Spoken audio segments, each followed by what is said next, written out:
From a legal standpoint, this story is devastatingly elegant. A cheating husband, a forgotten clause in a 20-year prenup, stolen intellectual property, hidden assets, and a wife who documented everything before he even knew the marriage was ending. Brandon thought he was divorcing a dependent woman with nothing. Instead, he was walking straight into a financial and legal trap designed by the very person he had underestimated for 2 decades. On her 20th wedding anniversary, Catherine sat by herself in a lavish restaurant. 7 months pregnant. She was waiting for a husband who never showed. He had no idea the quiet wife he dismissed had secretly built an $800 million technology empire. Tonight, she was done being his fool. This story is about betrayal, sweet revenge, and a powerful comeback. Keep watching, because the twists will shock you. You will never see the ending coming. If you love stories about justice and empowerment, please like this video, comment below, share with friends, and subscribe for more. Mrs. Sterling, your husband has called. He is delayed again. Catherine looked up from her phone. She met the pitiful gaze of the head waiter at Charachon. His tone was familiar. It was the same blend of sympathy and professional courtesy she had heard for years. Henri Dubois had worked here for 15 years. He had watched Catherine wait for Brandon at this same table many, many times. "Thank you, Henri," she said, her hand resting on her stomach. The babe kicked as if sensing her sorrow. "I will wait a little longer." A sorrowful Chopin melody drifted through the restaurant, a fitting soundtrack for the evening. Catherine could hear the clinking of wine glasses and the low murmur of happy couples. They all sounded so normal, so appreciative of each other's company. For them, an anniversary was a celebration, not a reason to stay at the office. 20 years, the words repeated in her head as she sipped her water. In 2 decades with Brandon Sterling, he had rarely shown up on time for their anniversary. Well, that was not entirely true. She remembered their 5th anniversary vividly. Sterling Industries was a small startup back then. Brandon had desperately needed her encouragement. He had also needed the mysterious funds that kept saving his business. A single candle flickered on her table, casting light on the empty chair. A waiter had removed the second-place setting after an hour, but Catherine asked him to put it back. Hope, she thought, is often the last thing to die in a marriage. Her phone vibrated against the table. It was Brandon. She fought the urge to decline, but 20 years of habit won. "Catherine." His voice was sharp and irritated. He sounded like he was talking to an underperforming employee. "Listen, something happened at work. A huge meeting with the Tokyo partners. You understand, right?" But Catherine heard other noises in the background. A woman giggling, a sound like tiny chimes. She also heard loud, pulsing music. It was not the sound of an office. It came from a nightclub. A heavy bass beat thumped through the line. Then a champagne cork popped. The woman giggled once more. "Of course, Brandon," she replied calmly. She masked the bone-deep weariness she felt. After 20 years, she had become a master at hiding her true feelings. "The merger is very important." "Good. Do not wait up for me." He hung up. He did not say goodbye. He forgot their anniversary and failed to ask about their baby. A waiter delivered a dessert with a sugar swan on top. The delicate artwork showed 2 swans with their necks intertwined. "This is on the house, Mrs. Sterling. Happy anniversary." Catherine managed a weak smile, but her eyes were full of sadness. Brandon used to say they were the color of warm chocolate. Now they just looked tired. How thoughtful. "Please send my compliments to the chef." As she sat surrounded by happy couples, her phone buzzed again. Brandon's assistant, Jennifer, had posted new pictures of him. Jennifer was a young, ambitious woman. She had no clue that Catherine secretly followed her social media account. Catherine knew it was a bad idea to look, but she could not stop herself. It was like looking at a train wreck. And then she saw it. Her husband was embracing a young model named Scarlett Rose. She began to think of him as her future ex. The photo was taken only 15 minutes ago. They were at Eclipse, a very exclusive nightclub. In the picture, Brandon's hand was placed very low on Scarlett's back. It was not a professional gesture. Scarlett was Catherine's complete opposite.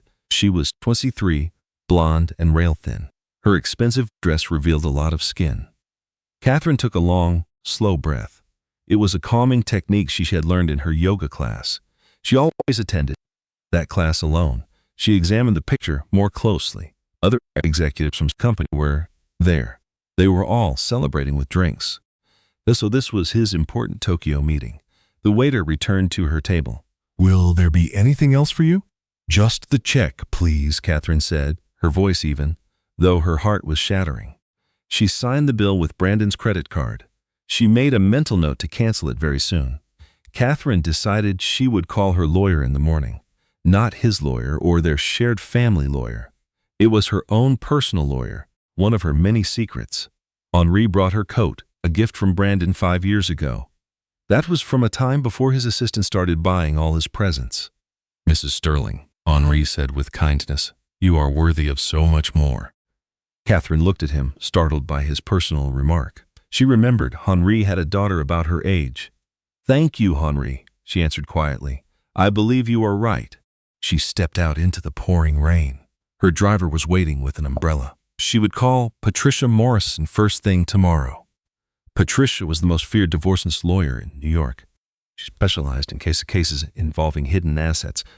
Brandon was convinced he had married a simple former secretary. He thought she should be grateful for success. The reality was much more complicated. Rain streamed down the car window. She felt the baby kick inside her. "It is just you and me now," she whispered to her belly. "But do not worry. Mommy has been planning for this for years." The coffee maker gurgled in the kitchen of their $15 million home that Brandon was so proud of. Catherine sat at the counter with her laptop. Brandon had no idea she could analyze financial statements. The business news was on, discussing technology firms. She was busy calculating the valuation of her own secret company. The numbers on the screen told a story he could never imagine. She named it Chen Technologies after her mother's maiden name. Brandon only knew that her family had no money. Now, that little company was worth $800 million. It specialized in advanced research and development. She had built it all while he assumed she was having lunch or visiting a spa. The private elevator chimed softly. Brandon walked in. He was in the same suit as yesterday. He smelled of another woman's very expensive perfume. She recognized the fragrance. It was a $500 bottle. Clearly, Scarlett had expensive taste. "Catherine," he said, not even looking at her, "we need to discuss our arrangement." She quietly closed her laptop. Then she folded her hands over her stomach. The baby was quiet, maybe sensing the tension. "Our arrangement? Is that what you call our marriage?" Brandon looked annoyed. He hated her calm tone. It made him feel like she was analyzing him. She had used that same voice to give him stock market advice. He had dismissed her suggestions. Then his friends gave him the exact same tips. By that time, she had already made her own investments through shell companies. "Do not be so dramatic," he ordered, using his chief executive officer voice. "You must know this is not working for me any longer. A man in my position needs a specific type of partner." "And what type is that, Brandon?" Catherine asked. She saw him twisting the platinum wedding band on his hand. It was the ring she had saved for 6 months to buy him when they were young, poor, and supposedly in love. That was in their little apartment in Queens, when she was a secretary by day and a coder by night, building the company that made them rich, while Brandon attended business school with loans she helped him secure. "Someone who understands the demands of the business world," he said. His voice had the condescending tone he used with people he considered beneath him, which was nearly everyone. "Someone who can manage the social duties of a chief executive officer's wife. Someone who is an asset, not a liability." Catherine nearly laughed out loud. He had no idea she had been the secret asset all along. Every major success at Sterling Industries over the last 2 decades was her design. She orchestrated it all with brilliant market analysis and strategic advancements. Brandon considered lucky breaks. "We have drifted apart, Catherine," he said, settling into his rehearsed speech. "You must see that. You have let yourself go." He gestured toward her pregnant belly, as if their child was a flaw of hers, not a part of their life together. "You just do not get what it takes to maintain my image. When was the last time you went to a corporate function looking like you belonged there with me?" 3 weeks ago, Catherine replied evenly. "At the Sterling Spears charity gala, I wore that Oscar de la Renta gown." "The one you mentioned made it look like I was trying too hard. I also spoke to the Japanese investors about their interest in quantum computing." Though you did introduce me as your wife who enjoys reading about tech in her spare time. Brandon's face flushed with color. He did not expect her to remember the specifics. He certainly did not expect her to throw his own words back at him. This is exactly what I mean. You are passive-aggressive, Catherine. It is so exhausting. I see many things, she said, taking a sip of her decaf tea. The Japanese tea was a special blend, costing $200 a pound. Brandon had whined about the expense, so she fibbed and said it was from the local market. I also saw those pictures from the Eclipse Club last night. It seems Scarlet Rose is quite sympathetic to your situation. Brandon's face instantly turned from a deep red to a ghostly white. He never imagined she would discover the truth so quickly. After 20 years of marriage, he had grown careless. He figured Catherine was too naive, too trusting, and too reliant on him to ever see his betrayal. That is strictly a business matter, he stammered out, but his own voice sounded hollow. Is that what we are calling it these days? Catherine replied, echoing his earlier words. She had picked up that little trick in a negotiation course he had mistaken for her book club. Just how long has this business relationship been happening? 3 months? Or maybe 6? Brand hesitated for a second. Catherine could almost see the gears turning in his head as he tried to figure out what she knew and what lies he could get away with. Finally, his shoulders slumped ever so slightly. 8 months. The words just hung there in the quiet space between them. For 8 long months. Catherine had been pregnant for 7 of those months. It meant his affair began right when they were supposed to be trying for their baby. He had sat beside her at the fertility clinic, holding her hand and promising they were in this together. 8 months, Catherine repeated, her hand instinctively moving to shield her belly. I see it all clearly now. This is exactly the problem, Brandon said, his guilt quickly turning to rage. You are so passive-aggressive, Catherine. You manage to twist every word I say. You have really let yourself go. You have no idea what it takes to protect my image or to lead a corporation like Sterling Industries. You just stay here in this huge apartment that I pay for, benefiting from my hard work, and you do absolutely nothing. Catherine rose from her chair, her motions slow and deliberate due to her advanced pregnancy. At 7 months along, she moved with the careful grace of someone carrying a precious life, which she was. Perhaps you are correct, Brandon. Things definitely need to change. He just stared, surprised that she had agreed with him. In 2 decades of being married, Catherine had never backed down this easily, especially not on an issue this big. Usually, she would push back with a quiet but unwavering resolve. She would use a mix of logic and feeling to exhaust him until he either gave in or stormed out of the room. Fine, he said. He was wary but eager to feel like he was in charge. My lawyer will be in touch with your lawyer. We can handle this without any mess. Our pre-nuptial agreement is ironclad. Yes, Catherine agreed, already heading toward the bedroom they carried her for 20 years. We should absolutely bring the lawyers into this. I am told Patricia Morrison is a fantastic choice. You have already contacted a lawyer? A slight tremble entered Brandon's voice. Catherine paused at the doorway but kept her back to him. 8 months ago, Brandon. You are the one who just confirmed the timeline for me. As she stepped into the bedroom, Brandon was left standing alone in the kitchen, suddenly uncertain about who had truly been leading their conversation. His phone vibrated. It was a message from Scarlett, asking how soon the divorce would be over. She was eager to know when she could share their photos publicly and begin her new life with his fortune. He managed to smile, trying to reassure himself. Catherine was just a housewife who had no income of her own. The contract he forced her to sign 20 years prior would ensure she walked away with absolutely nothing. When he first met her, she was a secretary who earned $25,000 a year. She came from a family with no money, had no trust fund, and had no one to support her. She was completely dependent on him. In the bedroom, Catherine pulled out her private phone, the one registered under her own company, not to Mrs. Branster Sterling.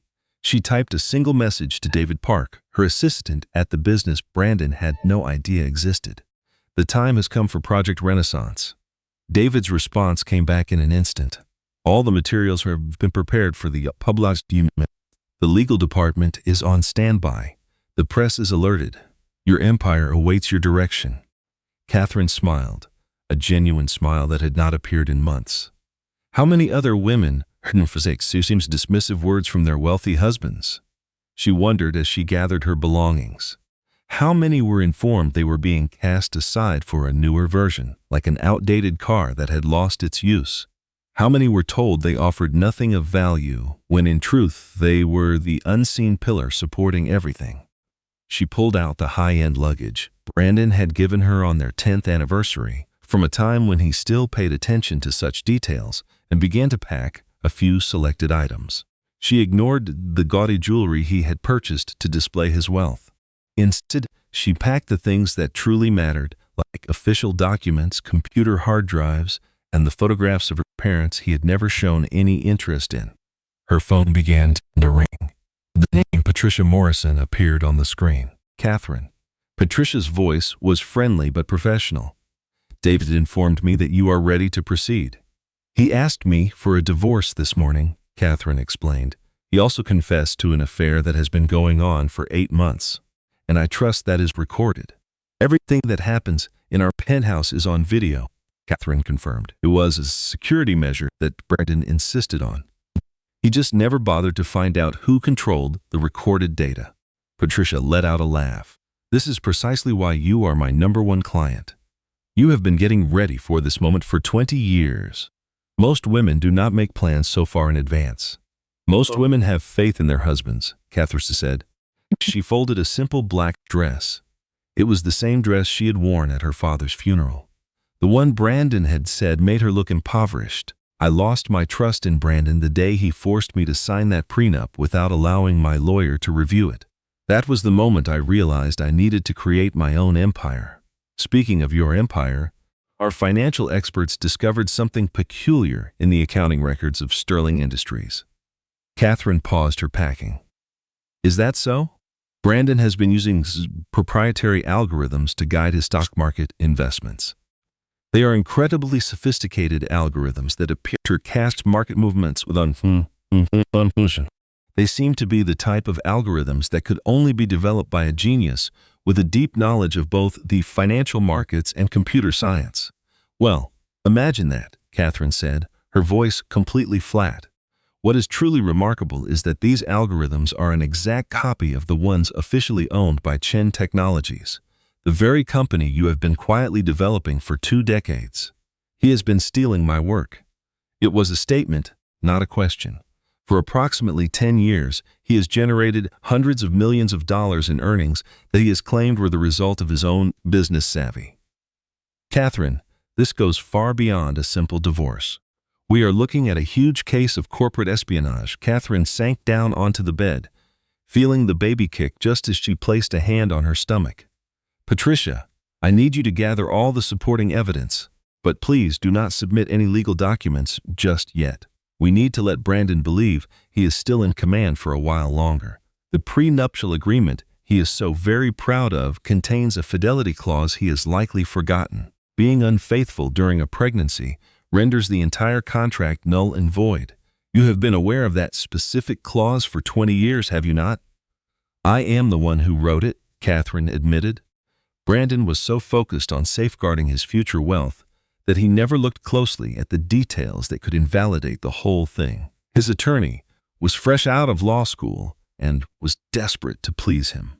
I may have suggested some language that seemed to benefit Brandon, but really offered me protection. That is absolutely brilliant.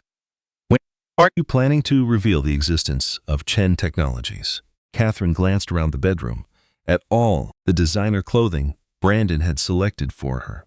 She saw the jewels that were intended to signify his ownership of her. It was all a part of the pretend life she had been living while she was secretly building something real. Soon, she replied.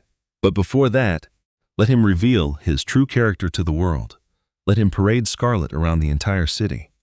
Let him spread horrible rumors about me to everyone he knows. Let him think that he has already won. The higher he constructs his tower of deception, the more gratifying it will be to see it all come tumbling down.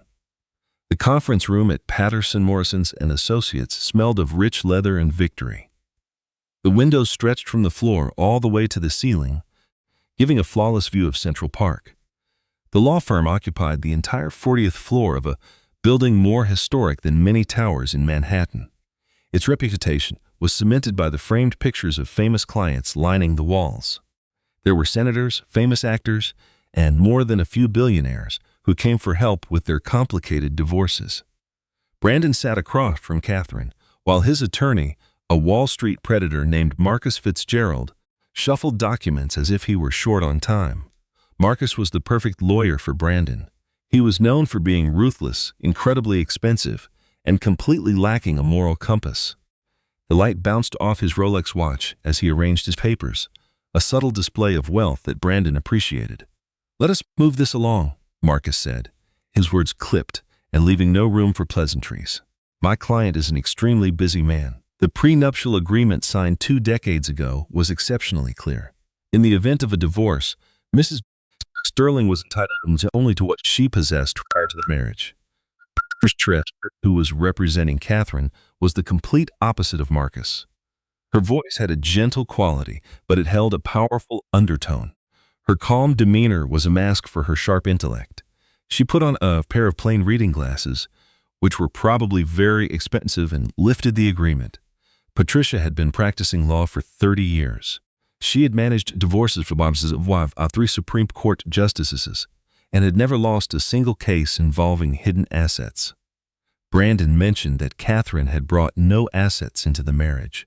His phone buzzed continuously with notifications from Scarlett. He made no effort to conceal them. The screen lit up with messages like, "When can you make our announcement, my love? And this Cartier bracelet is absolutely stunning." "Catherine was nothing but a secretary when we met," Brand scoffed. "I gave her everything. The clothes, the jewelry, this entire life was a gift from me. I worked hard so she could live like a princess." Catherine remained silent, her hands resting on her pregnant belly. She observed Brandon's performance with detached curiosity. "She wore a simple black dress, an elegant outfit whose power came from its quietness."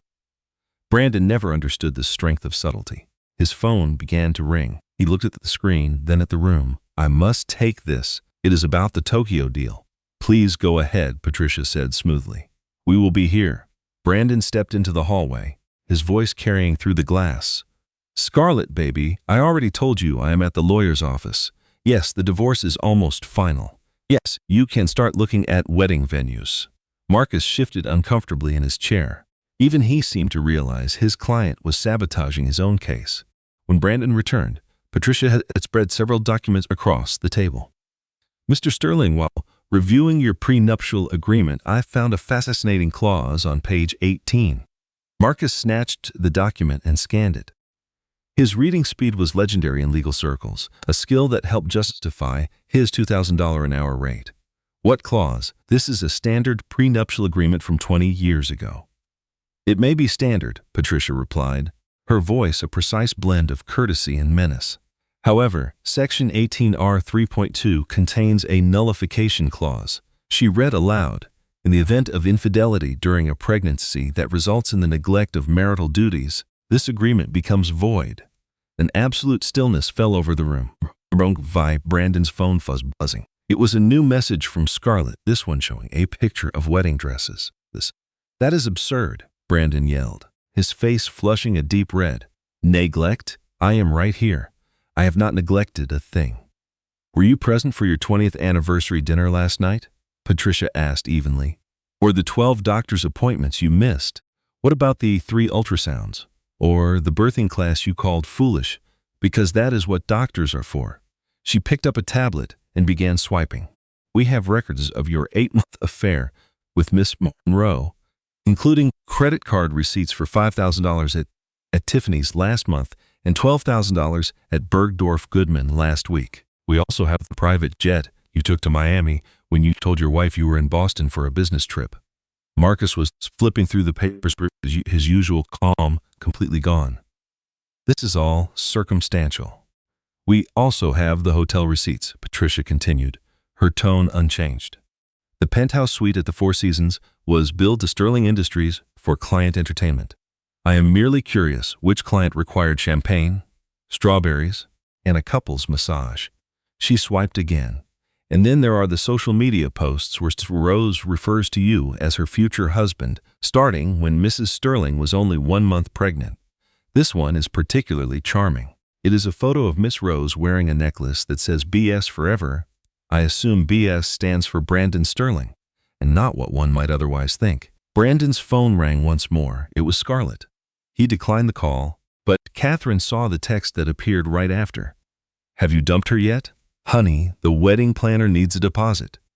She gets nothing, Brandon shouted, smashing his hand on the table. Everyone except Catherine flinched. The coffee cups rattled, and Marcus's expensive pen rolled onto the floor. She came into this marriage with nothing. She did nothing. I built this company while she sat at home spending my money. Catherine finally spoke, her voice level and clear. We will see about that, Brandon. The quiet confidence in her tone stopped him cold. He had heard that voice before, usually from a business rival moments before they realized they had been outmaneuvered. But this was Catherine, his quiet, agreeable wife, the woman who went to charity functions and prenatal yoga. This was the woman who needed his approval to buy a new car, who consulted him on every major purchase. The woman who let him control everything, from their address to their dinner menu. What is that supposed to mean? Brandon demanded. It means, Patricia said, producing a new folder, that we have conducted a thorough financial review. Mr. Sterling, were you aware that your wife inherited a substantial sum of money when her father passed away 15 years ago? Brandon burst out laughing. Her father was a nobody. He was an immigrant who owned a small electronics shop. An immigrant who held 14 patents for microchip technology, Patricia corrected. Patents he sold to Intel for $40 million. Money that Mrs. Sterling invested with great skill.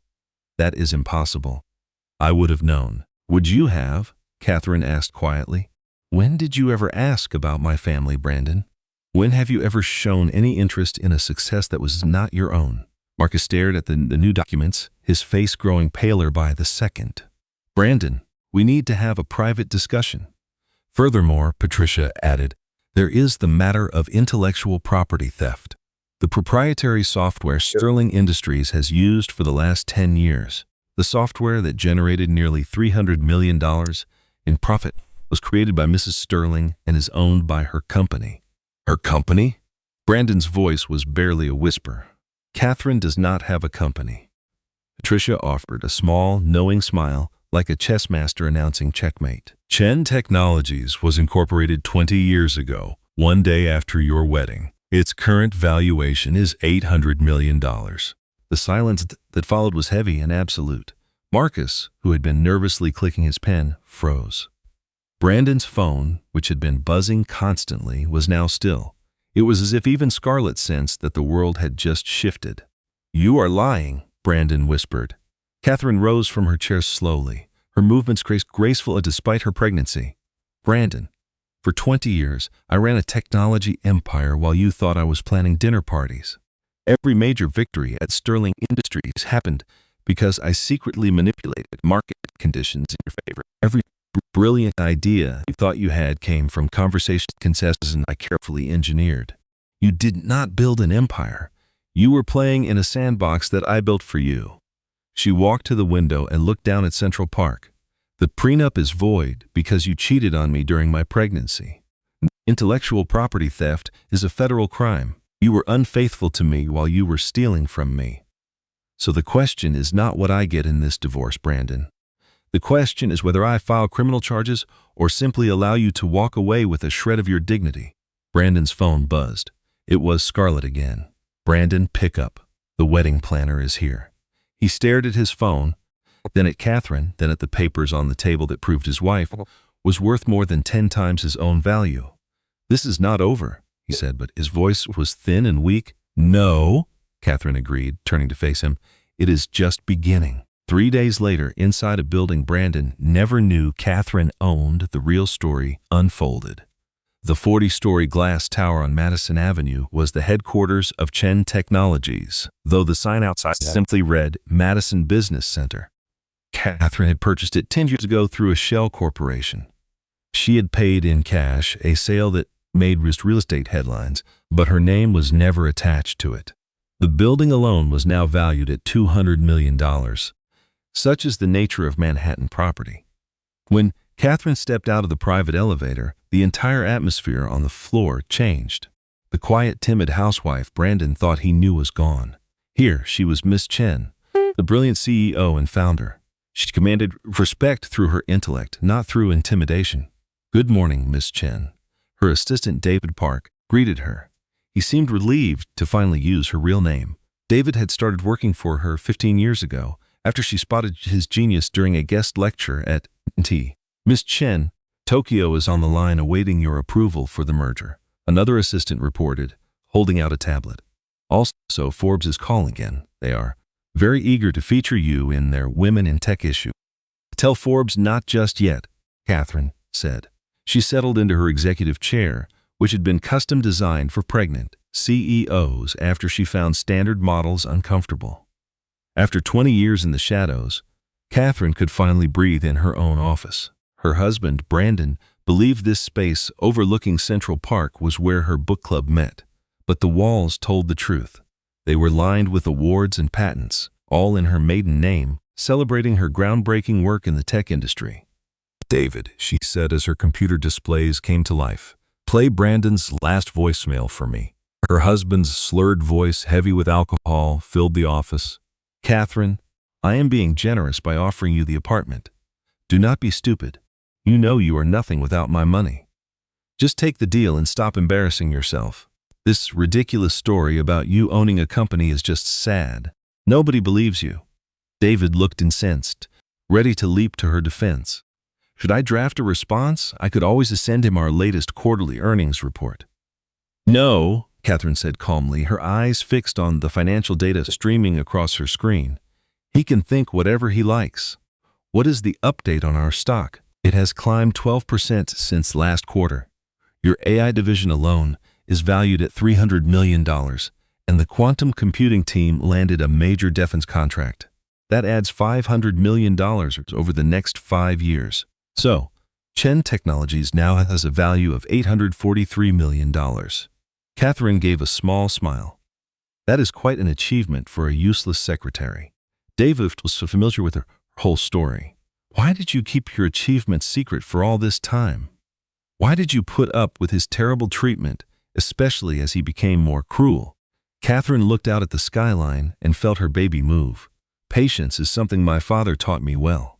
He arrived from Taiwan with empty pockets. He built a real company from a tiny repair shop. When larger firms tried to take his inventions, he battled them shrewdly behind the scenes. He always won because they constantly underestimated him." She showed him a vintage photograph of her father in his workshop. "Before he died, he told me, 'Catherine, find a man who loves you when you are penniless. Then you will know his affection is true. But never actually be powerless. Always hold on to your own strength, even if you have to conceal it.'" "I was convinced Brandon loved me when I had no money," Catherine said softly.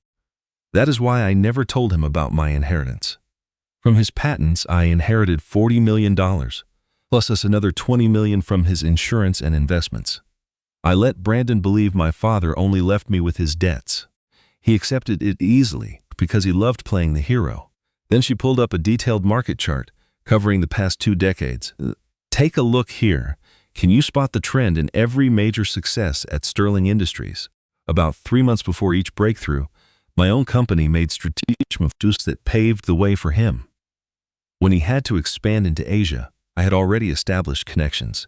And when he required capital, a secret backer would appear with just the right funds." "So you have been steering his whole career," David concluded. "Not steering, testing," Catherine corrected. "I hoped that success might turn him into a better husband." Instead, he just got worse. As his business expanded, he treated me with more disrespect. I was nothing more than a trophy for him. David directed her attention to a different monitor. "On the topic of Sterling Industries, our financial team uncovered a serious issue." Catherine moved closer to read the information. The reality was far worse than she thought. "He has been dipping into my investment accounts for his personal ventures. Over the past 3 years, he has siphoned off $2 million without my knowledge. And it gets even worse," David continued, displaying a code analysis. The core technology at Sterling's Industries belongs to you. He has been marketing your algorithms to other firms as his own creation. We are talking about intellectual property theft valued in the hundreds of millions. Catherine sank into her chair, her thoughts spinning. This discovery changed everything. Brandon was not merely a cheating husband. He was an outright criminal. We must get this information to Patricia immediately, she instructed. David, I have something else for you to do. Begin leaking the true ownership of Chen Technologies. You can start with the technology blogs. I need this story to grow organically. The media will have a field day with it. When the world finds out I am worth $800 million and Brandon is only at $50 million, it might inspire other women to see their own potential. Catherine stated firmly. Achieving financial independence after 50 is a real possibility. It certainly is with the right strategy, David concurred, then hesitated. We found something else. We discovered some text exchanges between Scarlett Rose and a man called Marcus. It turns out she is not who she says she is. Catherine was suddenly very interested. Is that so? Her actual name is Sandra Kowalski. She has a pattern of going after wealthy, married men. She persuades them to end their marriages and then cleans out their bank accounts. She works with an accomplice.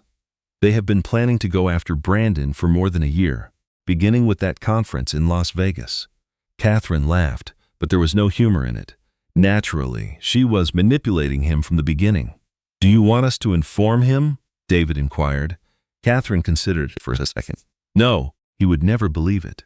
He would accuse me of being jealous. This is a lesson he must learn on his own. However, forward all of this to Patricia. It might come in handy. Just then, her phone buzzed. The message was from her friend, Margaret. I just spotted Brandon at the club with that girl, and she is wearing your grandmother's necklace, the one he told you was missing. Kath's face turned to stone. Her grandmother's jade pendant, a cherished family piece, was never missing. Brandon had taken it to give to his lover. David, she said, her tone suddenly icy, we are changing the plan. I want to accelerate everything. Make sure the board at Sterling Industries learns who their majority shareholder is by this Friday. You are a shareholder in Sterling Industries? David asked, stunned. Catherine's smile was chilling. I own 60% of it. I have been acquiring shares armor through various shell corporations for years. Each time Brandon faced financial ruin, I was his anonymous savior. He was always so grateful. He never bothered to ask where the funds came from. She moved to the window with its view of the city. Somewhere out there, Brandon was likely making plans with Scarlett, all with money he believed was his. He was completely unaware that his entire life was on the verge of collapse. It is time for my story to come out, she announced. I have spent 20 years hidden away, and that is long enough. Let us demonstrate what a dismissed housewife is capable of when pushed too far. Meanwhile, Brandon stood at a podium, impeccably dressed and looking somber. The lighting was carefully set to conceal the fatigue in his eyes. He wore a well-rehearsed expression of both sorrow and optimism. Thank you for coming, he began, his tone crafted to sound genuine and weighty. He had prepared remarks but wanted to appear spontaneous and emotional. Catherine observed the broadcast from a monitor in her office. Beside her, David monitored the surge of angry comments about Brandon online. After 2 decades of marriage, Brandon announced, Catherine and I have drifted in different directions. As I worked to make this company a world leader, she found it difficult to adapt to the demands of being a corporate wife. Difficult to adapt? David scoffed. Your company is 10 times the size of his. Catherine held up a hand, eager to hear Brandon's entire speech. She had anticipated this exact scenario. Brandon's was to shape the narrative was as predictable as his weekly golf outing. The pressures of my work, the long hours, and the endless travel take a toll on any marriage. Brandon explained with feigned sorrow. Catherine is a fine woman, but her background is very modest. She could never grasp the commitment required for this level of success. Jennifer Chen, a reporter from the Wall Street Journal, lifted her hand.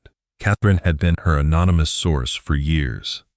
Mr. Sterling, can you comment on the fact that your wife is 7 months pregnant? A muscle in Brandon's jaw twitched slightly. It was a subtle tell that Catherine knew well after 2 decades together.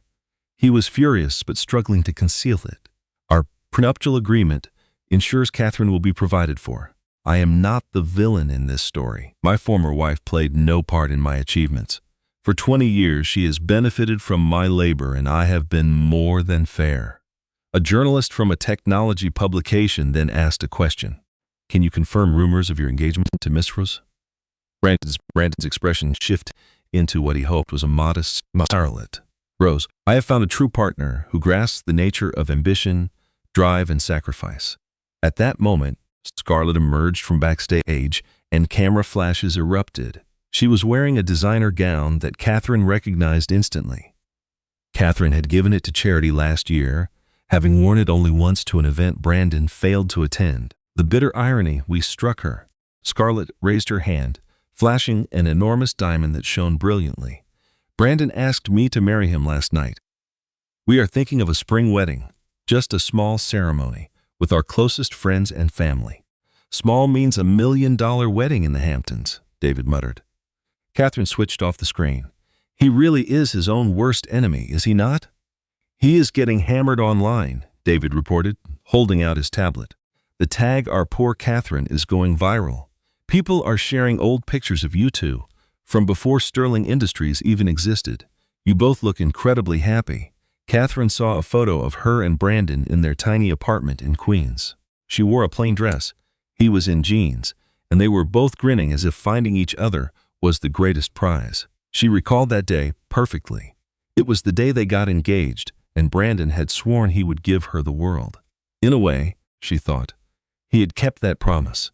He just forgot to mention that his world would feel like a cage. That afternoon, Catherine went for her regular checkup with her doctor. The waiting area was bustling, with expectant mothers in all stages of pregnancy.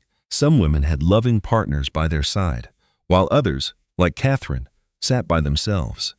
The shame of Brandon's absence had faded after the 4th month. While she waited, the hushed voices of 2 nurses caught her attention. One said, "Did you watch that news conference? That poor lady, 7 months along, and he flaunts his new girlfriend on TV."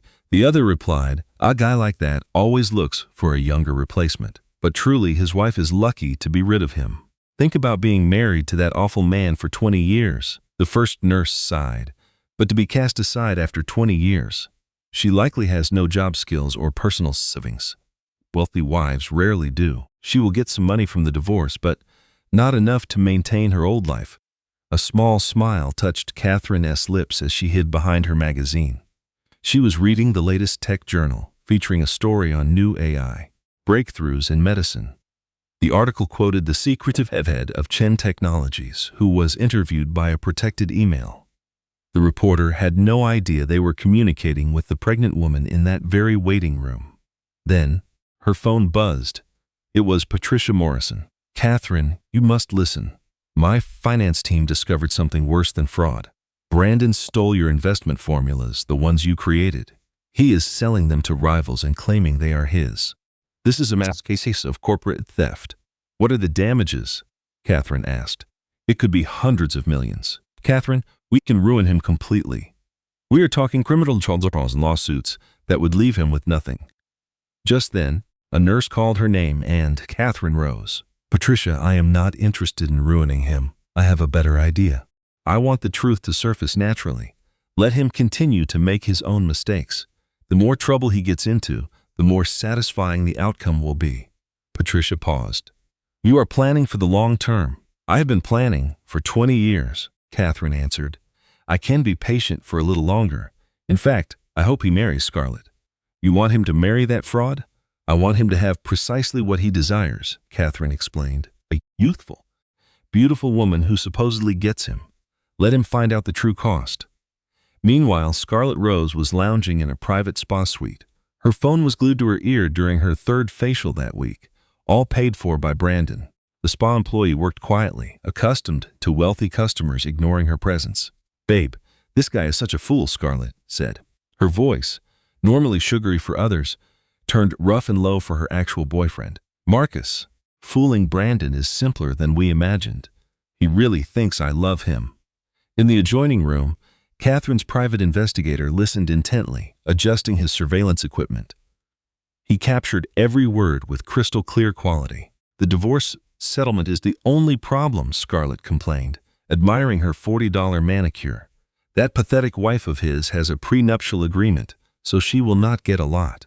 But every single dollar she gets is one less for us. She laughed a cold, sharp laugh. She is so boring and unattractive. I am clearly a better choice. You should have seen her at the charity gala last month. She was 7 months pregnant and waddling like a penguin, trying to act dignified while the whole world knew her wealthy ex was with me. The whole scene was just pitiful.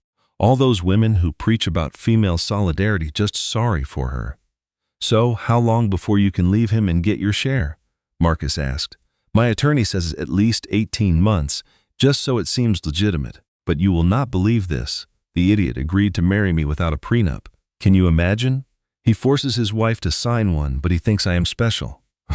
A man's pride is a funny thing, she continued. He assumes because I am young and pretty, I must be in love with the real him. The attendant entered with an $800 gold face mask, a treatment that promised to reverse aging. At only 23, Scarlett had no signs of age to reverse. I have got to run, sweetie. And do not forget, Brandon has to believe you're just my fitness coach for a while longer. As soon as I become Mrs. Sterling and can get to his money, this whole act is over. Forget being financially free at 50. I will be free at 23. She ended the call and dialed Brandon. Her voice instantly became syrupy sweet, as if a switch was flipped. Honey, I am at that lovely spa you suggested. You think of everything. I might have spent a little too much while shopping earlier. Is that okay? I found this incredible necklace. It made me think of your beautiful eyes. Brandon sounded utterly charmed on the other end of the line. He spoke like a man who believed he held all the cards. Of course, my love. Anything for you.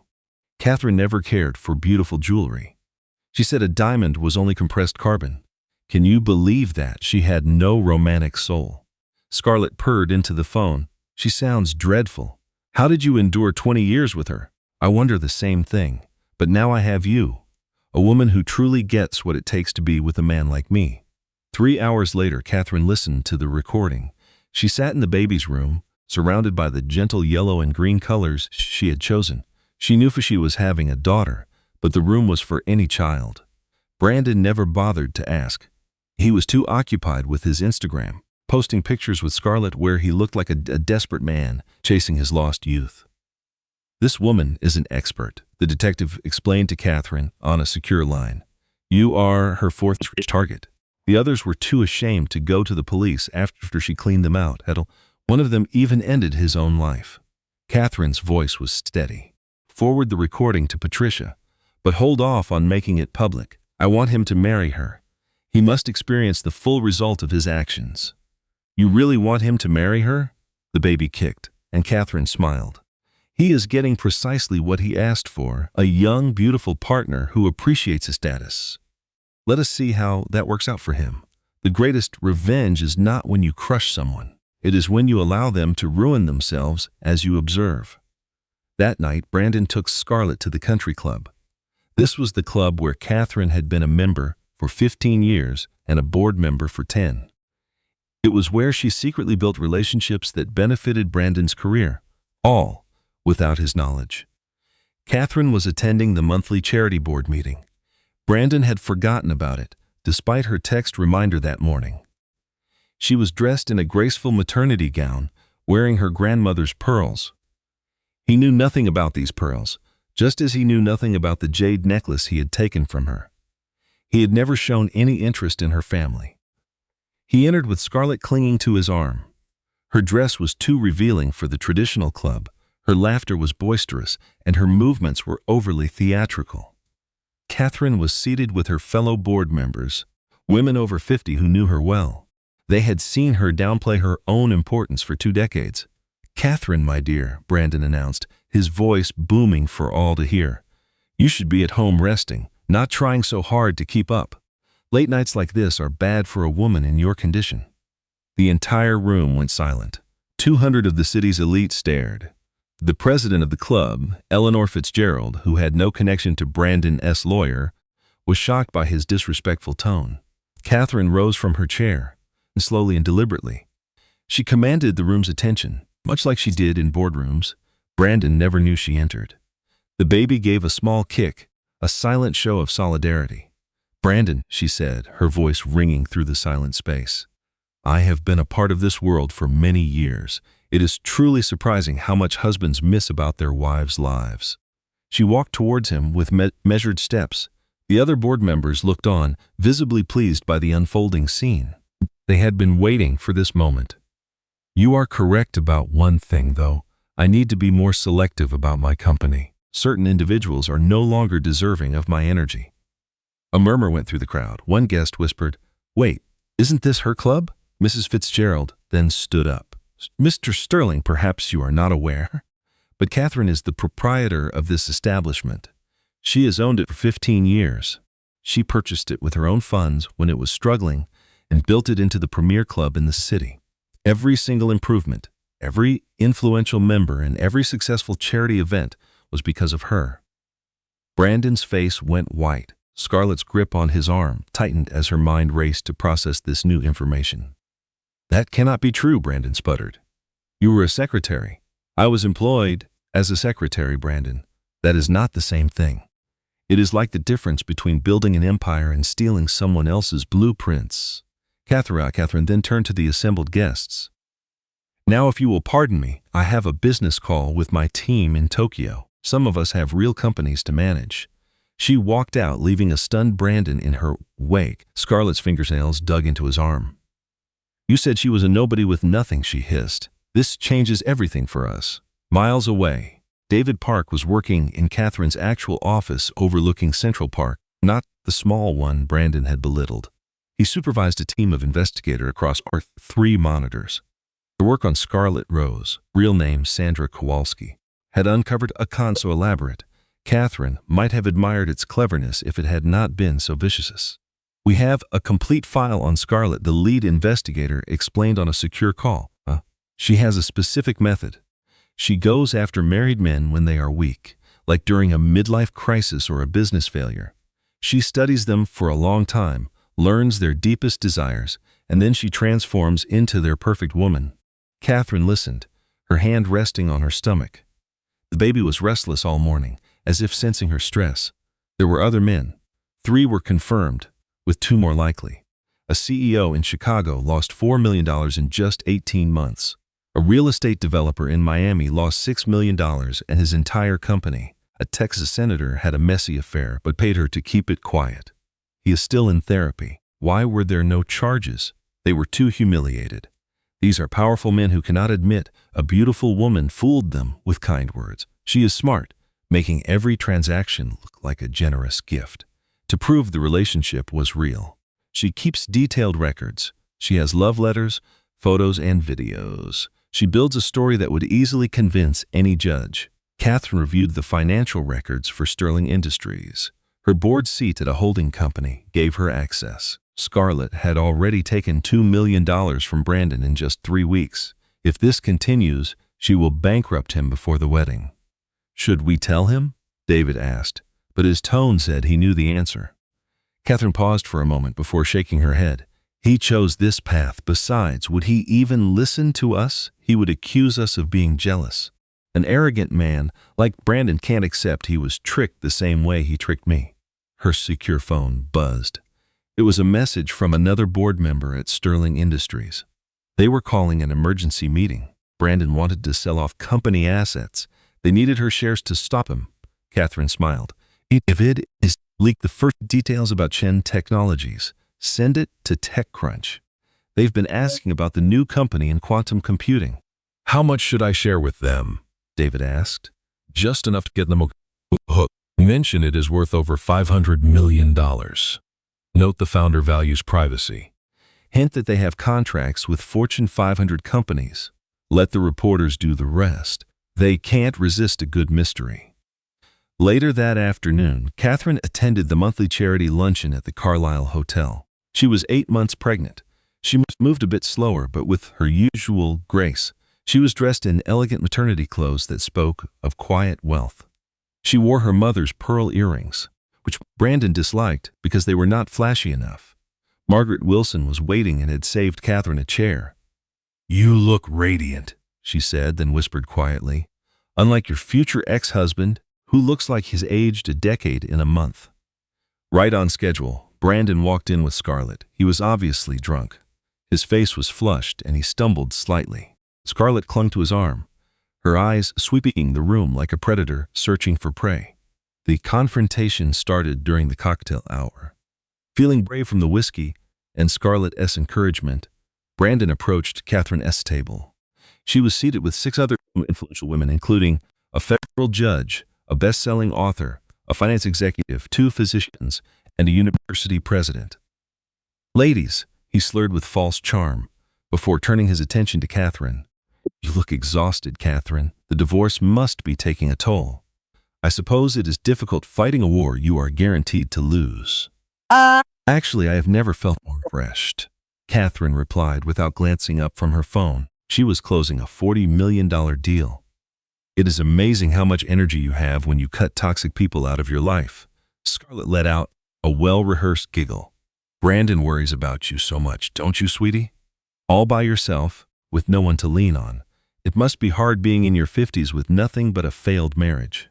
Margaret sipped her drink. "Oh yes, Catherine is truly struggling. Just yesterday, she was debating whether to buy a tech company for $40 million or wait for the price to drop to 35. Brandon stared at Catherine. "What company?" "You do not have $40 million. Catherine finally looked up at him, her expression calm. "You are correct, Brandon. I do not have $40 million. Brandon smirked, thinking he had scored a point. "I have $800 million, she added in a steady voice. "It might be a few million more or less with the market, but that is a close enough figure." The entire room went still. Scarlett's champagne flute slipped from her grasp, shattering on the marble floor. The noise was startling in the complete silence. "You are lying," Brandon whispered. Catherine stood up, holding her phone. With a few taps, she displayed a news article that had just been released. It hailed Chen Technologies as a powerful new player in the tech industry. The mysterious company was now valued at over $800 million. The founder's name remained anonymous. She showed him the screen. "That is my company, Brandon. It has been for 20 years. Every software program you ever used was created by me. Every brilliant market strategy was my idea. Every silent partner who bailed out Sterling Industries was me too." "This is illegal," Brandon shouted, making everyone turn to stare. "You hid assets, which is against the law in a marriage." Judge Patricia Hendricks, sitting at the next table, turned to face them. "Actually, Mr. Sterling, assets owned before a marriage are perfectly legal to keep separate. What is illegal is stealing someone's intellectual property and passing it off as your own. I believe that is what you have been doing with your wife's software." Brandon's face went from red to a deathly white. "You have no idea what you are talking about." "I know precisely what I am talking about," the judge stated calmly. "I also know your divorce hearing is on my docket next week. I suggest you find a better lawyer than Mr. Fitzgerald. He is not prepared for this." Scarlett tugged on Brandon's sleeve. "We should leave, honey. These bitter old women are just jealous." Catherine laughed, a genuine laugh that caught everyone, including herself, by surprise.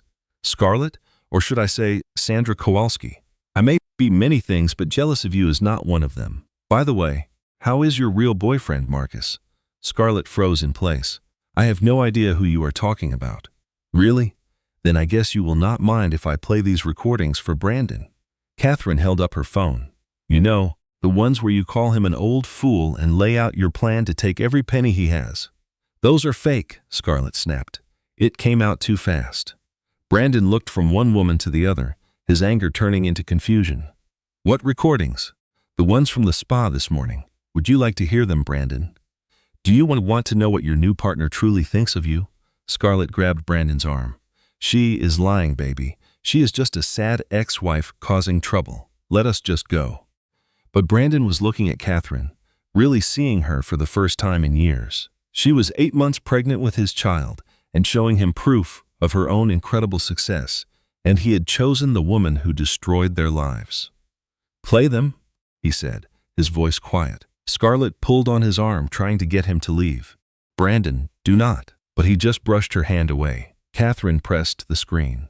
Scarlett's voice filled the silent room. "Honey, this old fool is so easy," she purred. "He actually believes I am in love with him.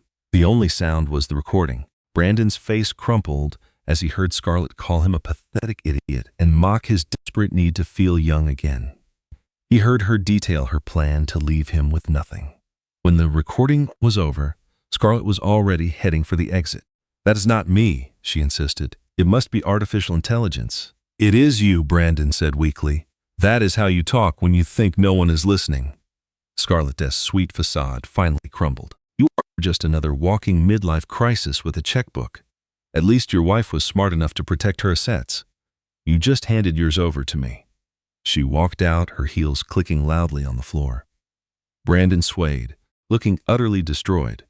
For a moment, Catherine almost felt sorry for him. "Catherine," he started to say. "No," she said, cutting him off.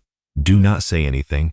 You made your choice, Brandon. Now you have to live with the consequences." She walked right past him, one hand on her pregnant belly, her head held high.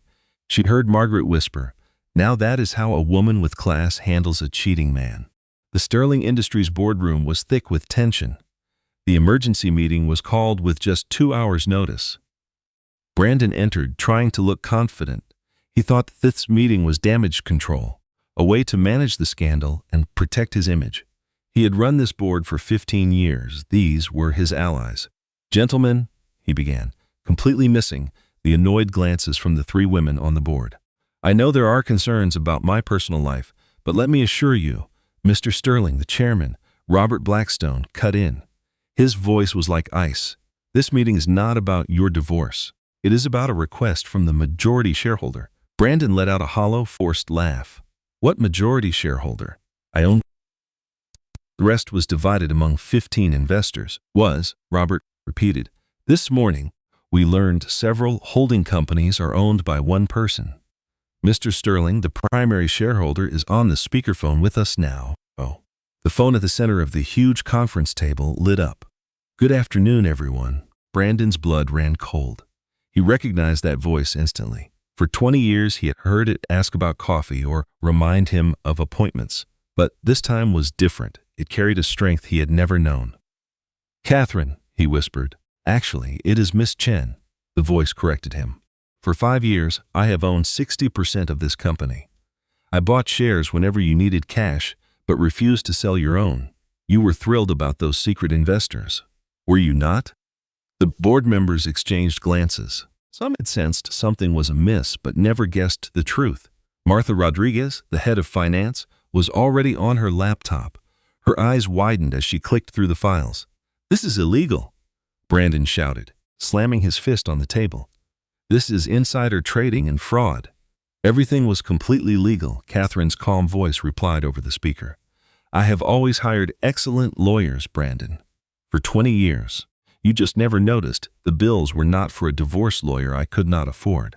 Robert finally spoke. "Miss Chen has called for a vote of no confidence in our chief executive officer." "You cannot do that."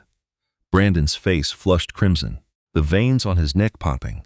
"I built this company from the ground up with my own 2 hands. But who provided the money?" Catherine countered. "Check the founding documents, Brandon. Page 47. The $100,000 you boasted came from your business. That was my father's iLife insurance payout. It was a wedding gift. Remember? You said we loved each other and did not need any official papers." Martha turned her screen toward the board. The evidence was undeniable. Catherine Chen, listed as the initial investor, just 3 days after their wedding. "More importantly," Catherine continued, "we should discuss the secret formulas you sold to our competitors." My formulas, Brandon. The ones I developed while you saw me as just a housewife. That is called corporate espionage. The Federal Bureau of Investigation is very interested in that. "The FBI?" Brandon's voice trembled. "Oh, yes. They are curious why your company's secret codes are a perfect match for those owned by Chen Technologies. And my codes were registered 3 full years before yours." Robert stood up. "Given this information, I must call for a vote. Remove Brandon Sterling, Chief Executive Officer. Please raise your hand." Every hand in the room went up except for Brandon's. "The motion is carried. Security will escort you to your office. You have 1 hour to gather your personal effects. All company property must remain." 2 security guards entered the room. They appeared relaxed, but were clearly prepared for any trouble. Brandon rose, his legs shaking beneath him. "Catherine, wait. We can talk about this. You are carrying my baby."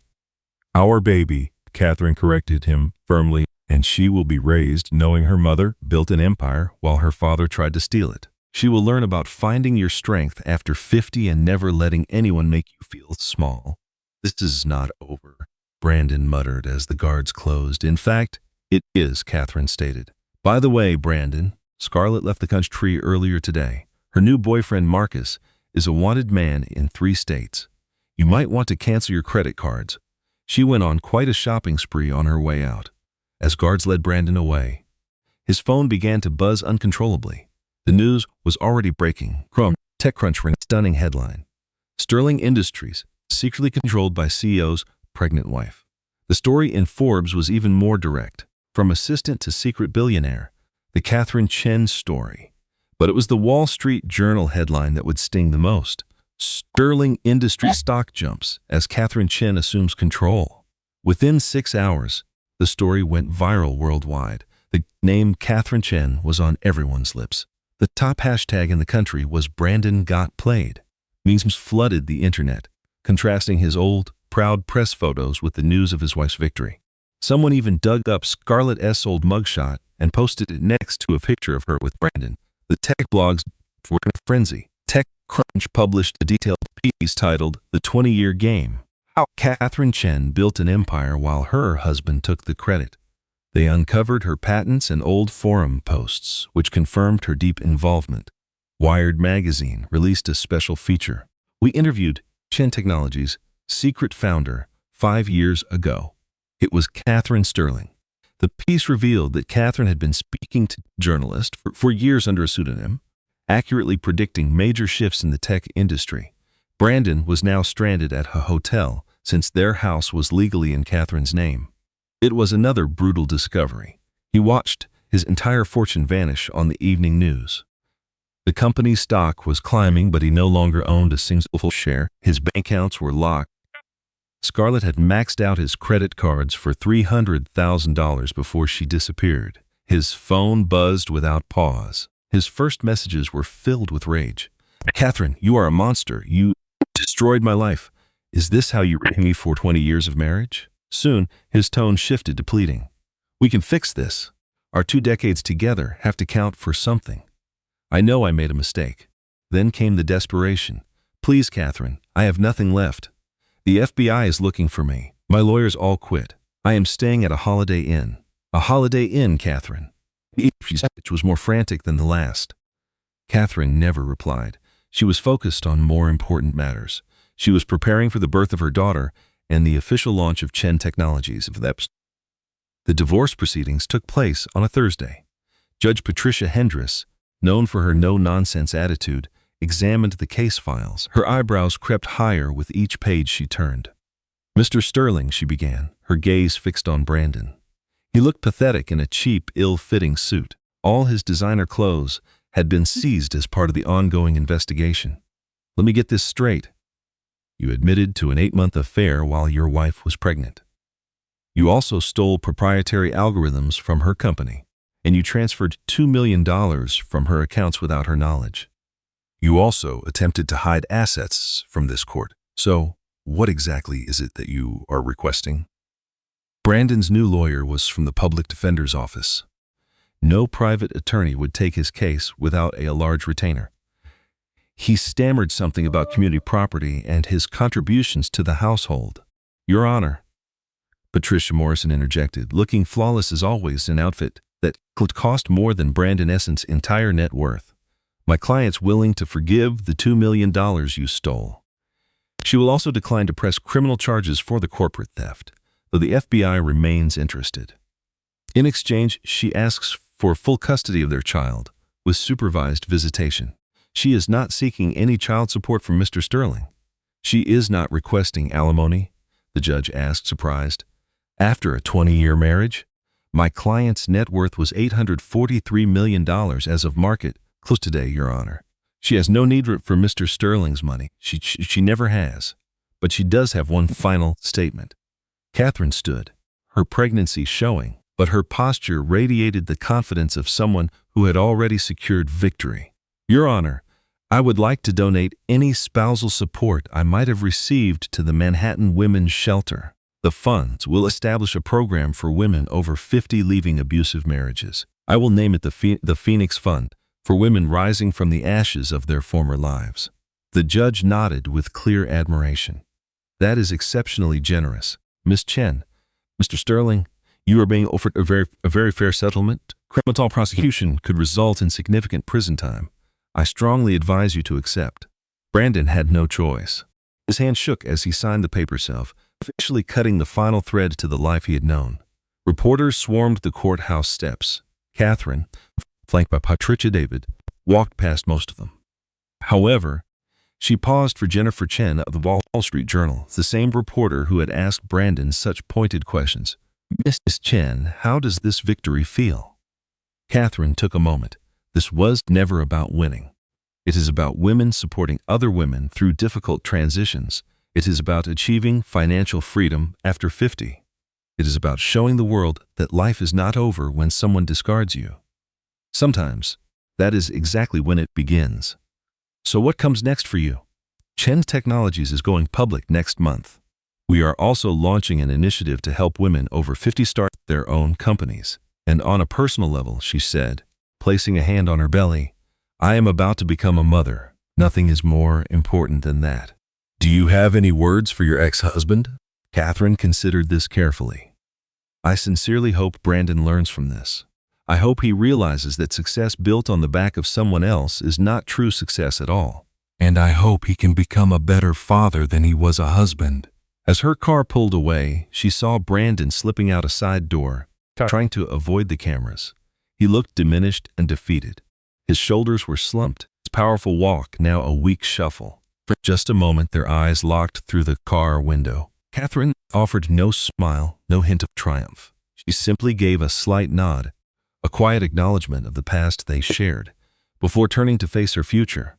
The delivery room was a warm, peaceful space, a world away from the cold courtroom where her marriage had ended 2 weeks earlier.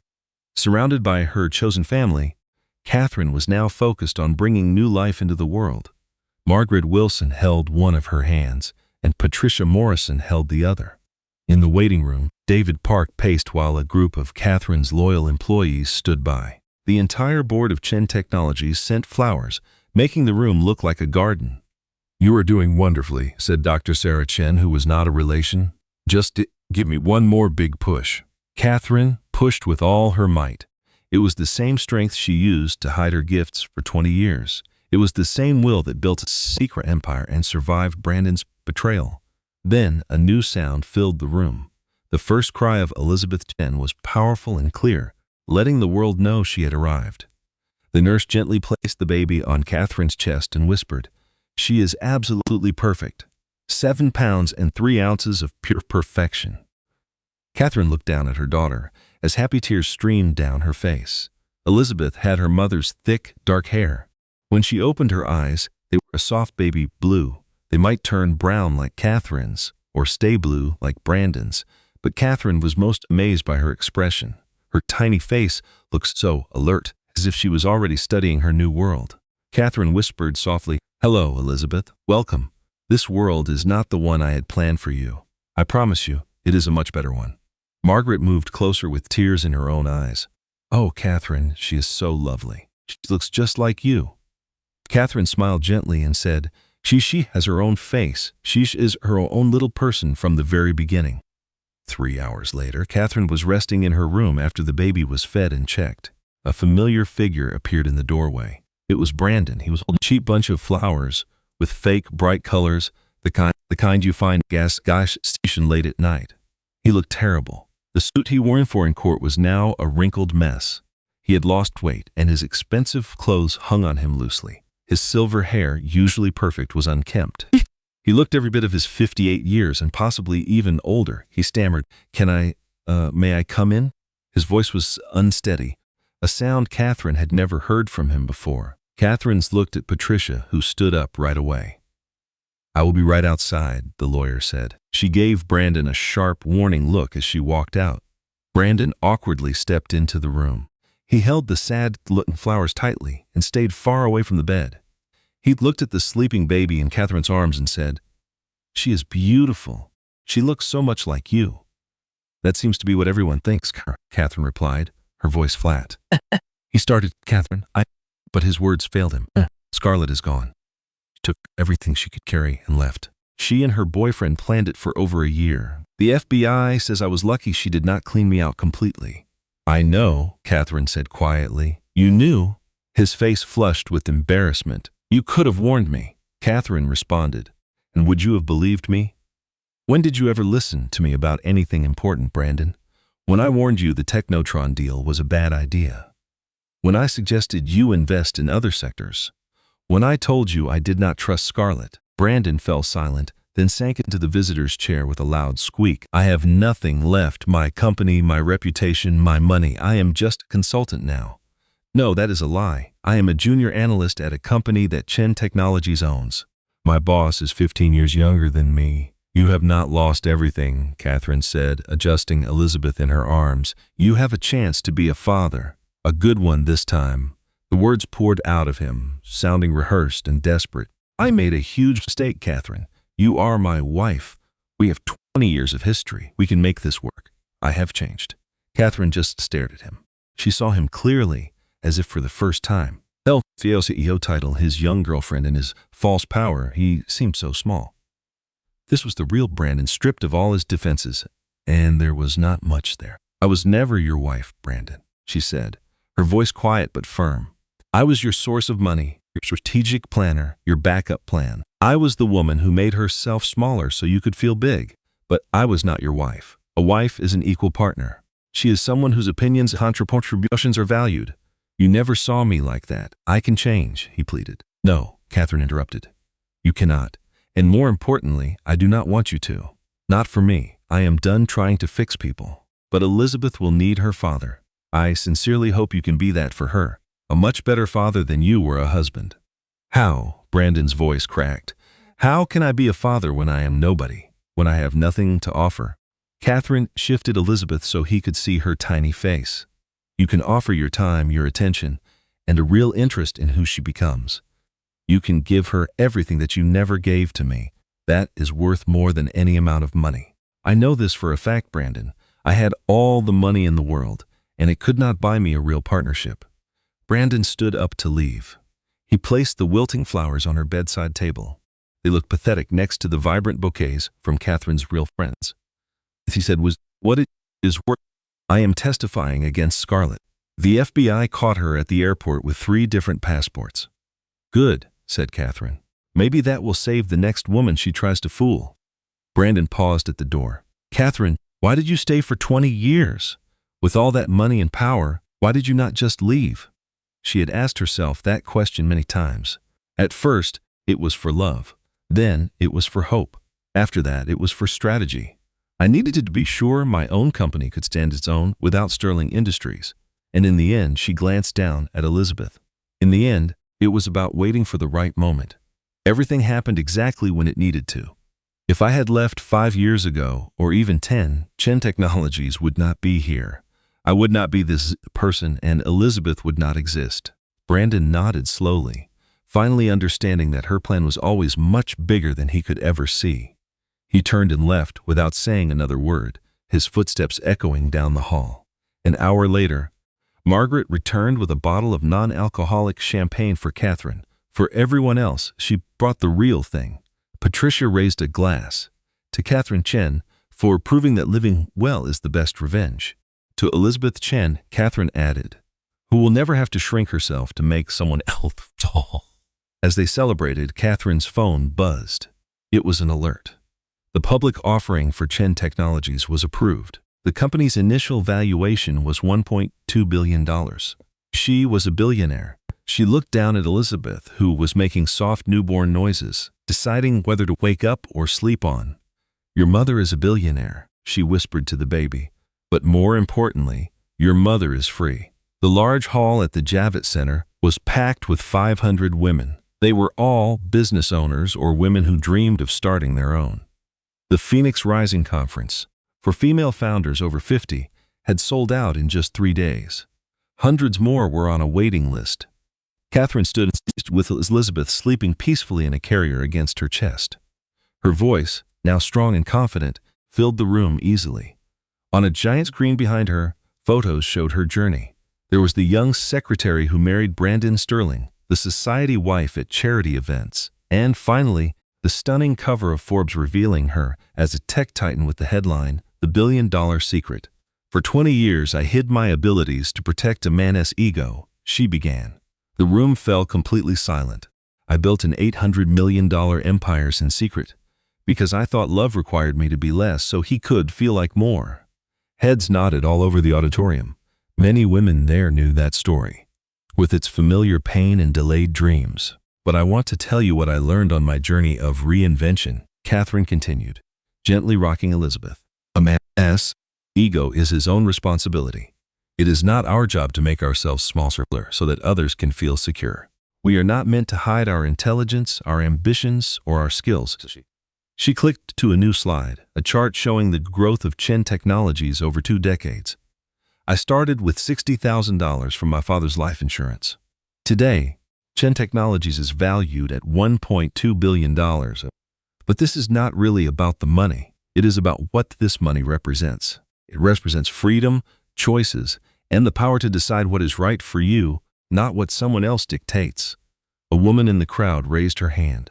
"Miss Chen, how did you find to keep going while your husband was so dismissive?" Catherine smiled. "I had a secret that kept me going. Every time Brandon called me just a housewife, every time he took credit for my ideas, every time he called me his better half while treating me like the lesser one, I held on to the truth, and that truth was my power." She advanced to a new slide showing data on female entrepreneurs over the age of 50. Independence after 50 is not just a dream, it is a growing movement. Women in their 50s and 60s represent the fastest growing group of new business owners. We possess life experience, we have wisdom, and frankly, we are done tolerating anyone's nonsense. Laughter spread across the conference hall. "How many of you have made yourselves smaller to make others feel bigger?" Catherine questioned. Hundreds of hands went up. "How many of you have hidden your intelligence or your success to protect a fragile ego?" Even more hands rose. "I am 52 years old," Catherine declared. "I have a 6-month-old daughter. I am newly single after a 20-year marriage to a narcissist who left me for a 23-year-old con artist who then took him for everything he had. And I have never been more joyful or fulfilled." The auditorium erupted in applause. "Today, I am proud to announce the Phoenix Fund's first grants. We are giving $10 million to women over 50 starting new ventures after a divorce. This is because women supporting women is more than a slogan, it is a revolution. Reinventing yourself in midlife is not about loss. It is about becoming who you were always meant to be." She changed the slide to show the application details. "We are not looking for perfect business plans. We are looking for the women who were called too old, too difficult, or too set in their ways to start over. We want the women who were overlooked, dismissed, and taken for granted.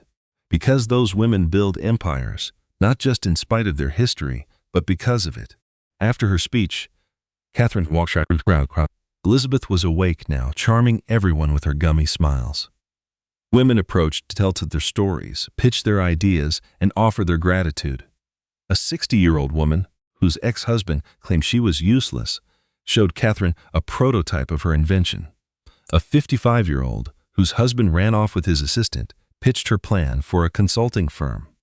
"You represent hope for all of us," one woman said through tears. "My wealthy ex swore I would be nothing without him. Your story made me realize he was the one who was lost." As Catherine prepared to leave, her phone vibrated. It was a message from David. "Brandon is here waiting. He says it is about a trust fund for Elizabeth." Catherine found Brandon in the lobby. He looked completely out of place among the powerful women striding past. He had gained some weight and looked healthier. His suit was not from a designer, but it was clean and tailored. He held a folder and a small gift bag. "Brandon," Catherine said, her voice neutral. "I watched your speech on the stream," he said. "It was incredible." Catherine remained silent. She knew Brandon's compliments were usually a prelude to a request.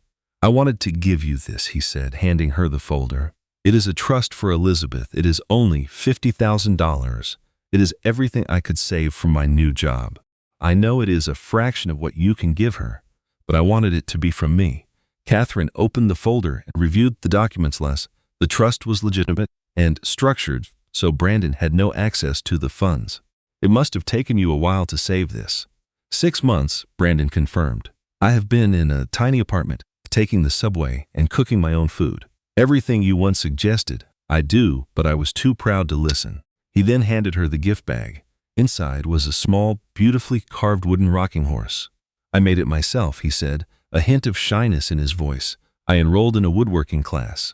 I wanted Elizabeth to have something from her father that was not just bought."